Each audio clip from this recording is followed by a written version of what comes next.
আসসালামু আলাইকুম। আমি এখন আছি চট্টগ্রাম বিশ্ববিদ্যালয়ের ভিতরে। তো এখানে আসার পর শিবিরের একটা জিনিস এত ভালো লাগলো, তো বুঝতে পারলাম যে শিবির কেন এত বেশি জনপ্রিয়। তো আমরা অনেকক্ষণ যাবৎ একটা গাড়িতে ঘুরছি, তো কোনো টাকা পয়সা কিচ্ছু লাগে নাই। তো এখানে বিশ্ববিদ্যালয় এরিয়াটা অনেক বড়, হ্যাঁ।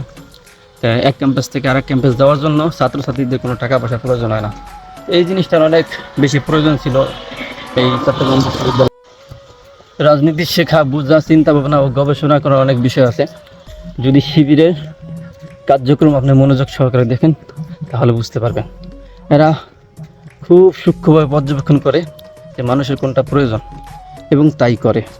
এরা খুব বেশি টাকা খরচ করে না, কিন্তু যেই টাকাটা খরচ করে এটা মানুষের অনেক উপকার হয়। সেই পরিবর্তে রাজনীতির ফলাফল বদলে যায়। আসলে রাজনীতি স্লোগানের মধ্যে সীমাবদ্ধ না, বা নেতার চাটুকারির মধ্যে সীমাবদ্ধ না। রাজনীতি শেখার, বোঝার অনেক কিছু বিষয় আছে যেটা শিবির করে। ওরা কখনো নিজেদের প্রশংসা স্লোগান বা চেতনার রাজনীতি করে না। ওরা নিজেদের ব্যক্তিগত টাকা এই গাড়িগুলো কিনে দিয়েছে। সবাই এখন স্লোগান দিয়ে ওদের প্রশংসা করে, আর এটাই রাজনীতি।